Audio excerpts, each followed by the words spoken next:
4 ദിവസം കുടക് വനത്തിൽ കഴിഞ്ഞ അനുഭവം ന്യൂസ് 18 പങ്കുവച്ച നാദാപുരം സ്വദേശിനി ശരണ്യ വെള്ളം മാത്രം കുടിച്ചാണ് ഈ ദിവസങ്ങളിൽ കഴിഞ്ഞത്. ഒറ്റപ്പെട്ടെങ്കിലും കാര്യമായ ഭയം മനസ്സിലുണ്ടായിരുന്നില്ല. ഡ്രോണടക്കം തിരച്ചിലിനെത്തിയാൽ ശ്രദ്ധയിൽപ്പെടാനാണ് പാറയുടെ പുറത്തിരുന്നത്. ഇടവേളകളിൽ ഉച്ചത്തിൽ കൂവി ശ്രദ്ധ ആകർഷിക്കാൻ ശ്രമിച്ചിരുന്നു. ഇത്തരത്തിൽ കൂവി നോക്കിയപ്പോൾ തിരിച്ചു കൂവിയതാണ് രക്ഷാസംഘത്തെ കണ്ടുമുട്ടാൻ സഹായകരമായതെന്നും ശരണ്യ പറഞ്ഞു. കർണാടകത്തിലെ ഏറ്റവും ഉയരം കൂടിയ മൂന്നാമത്തെ കൊടുമുടി, വന്യജീവികൾ വിഹരിക്കുന്ന കൊടും കാട്, അതിൽ ഒറ്റപ്പെട്ടു പോയ ഒരു യുവതിയുണ്ട്. കേരളം ഒട്ടാകെ അല്ലെങ്കിൽ ലോകം മുഴുവൻ കാത്തിരുന്ന ശരണ്യ. പക്ഷേ ശരണ്യ ഇപ്പോൾ സൂപ്പർ ശരണ്യയായി മാറിയിരിക്കുകയാണ്. എന്താണ് ശരിക്കും അവിടെ കാട്ടിൽ സംഭവിച്ചത്? കുറേയൊക്കെ നടന്നു നോക്കി, ഏകദേശം ലൊക്കേഷൻ ഗൂഗിൾ മാപ്പൊക്കെ വെച്ചിട്ട് നടന്നു നോക്കി. പിന്നെ ഒരു ഉച്ചയ്ക്കൊരു 2 മണിയൊക്കെ കഴിഞ്ഞപ്പോഴേക്കും എപ്പോഴും നെറ്റ്വർക്ക് ചെറുതായിട്ട് വന്നപ്പോൾ എൻ്റെ ഹോം സ്റ്റേ ഓണർ വിളിച്ചിട്ടുണ്ടായിരുന്നു. അപ്പം ആളുടെ അടുത്ത് ഞാൻ പറഞ്ഞു, വഴി തെറ്റിയിട്ടുണ്ട്, ചെക്ക് പോസ്റ്റിലൊന്ന് ഇൻഫോം ചെയ്യണമെന്ന്. പക്ഷെ ആളത് കറക്റ്റായിട്ട് കേട്ടോന്ന് എനിക്കറിയില്ല. ചെക്ക് പോസ്റ്റിലെത്തിയാൽ വിളിക്കാൻ പറഞ്ഞിട്ട് കട്ട് ചെയ്തു. പിന്നെ മനസ്സിലാക്കിയിട്ടുണ്ടാവില്ല എന്ന് വിചാരിച്ചിട്ട് ഞാൻ ഫ്രണ്ടിന് ടെക്സ്റ്റ് ചെയ്യായിരുന്നു. ഇവരുടെ ഒരു ആരണ്യ സംതിങ് അങ്ങനെ ഒരു സൈറ്റ് ഉണ്ട്, അതിലാണ് നമ്മൾ രജിസ്റ്റർ ചെയ്യുന്നത് ട്രക്കിംഗ് ഒക്കെ. അപ്പം അതിൻ്റെ ഹെൽപ്പ് ലൈൻ നമ്പർ എടുത്ത് വിളിക്കുക, എൻ്റെ ഇത് ലോസായി എന്ന് പറഞ്ഞിട്ട്.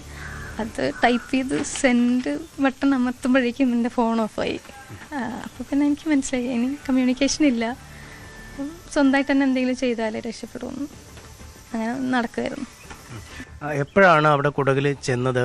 ഇപ്പം ഒറ്റയ്ക്കൊന്നും അകത്തേക്ക് കടത്തി വിടില്ല അല്ലേ, ഒരു ഗ്രൂപ്പായി കടത്തി വിടുള്ളൂ. നിങ്ങൾ എത്ര പേരുള്ള സംഘമായിരുന്നു? ഞങ്ങൾ 12 പേരുണ്ടായിരുന്നു.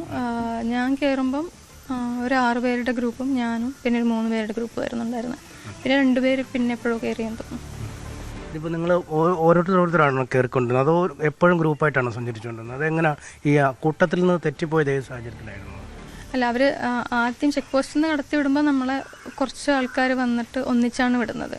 ഒരു ടൈമിൽ മീൻസ് ഇപ്പം 8 o'clock വിടുമെന്ന് പറഞ്ഞിട്ട് വന്നവരെല്ലാവരെയും ഇവിടെ ഇരുത്തിയിട്ട് ഒന്നിച്ചാണ് വിടുന്നത്. ഇത് മേലെത്തിയ ശേഷം ഇറങ്ങുന്നതാണ്. അപ്പം പീക്കിലെത്തിയാൽ നമ്മൾ ചിലർ കുറേ നേരം അവിടെ നിൽക്കും, കുറച്ച് നേരം പെട്ടെന്ന് ഇറങ്ങുന്നവരുണ്ടാവും. അപ്പം അങ്ങനെ ഇറങ്ങുന്നതിൻ്റെ ഇടയ്ക്കാണ് വഴി തെറ്റിയത്. എത്ര നേരം എടുത്ത് പീക്കിലെത്താൻ? ശരിക്കും ചെറിയ ടൈമേ ഉള്ളൂ, 2 hours ഒക്കെ ഉണ്ട്. അത്രേ ഉള്ളൂ.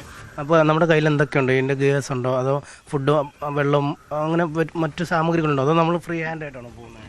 അല്ല, ഇത് ചെറിയ ട്രക്കായ കാരണം ഞാൻ പവർ ബാങ്ക് ഒന്നും കരുതിയില്ല. ഫോൺ ഉണ്ടായിരുന്നു, ക്യാമറ ഉണ്ടായിരുന്നു, ഒരു പഴം ഉണ്ടായിരുന്നു, ഒരു 500 ml വെള്ളം ഉണ്ടായിരുന്നു.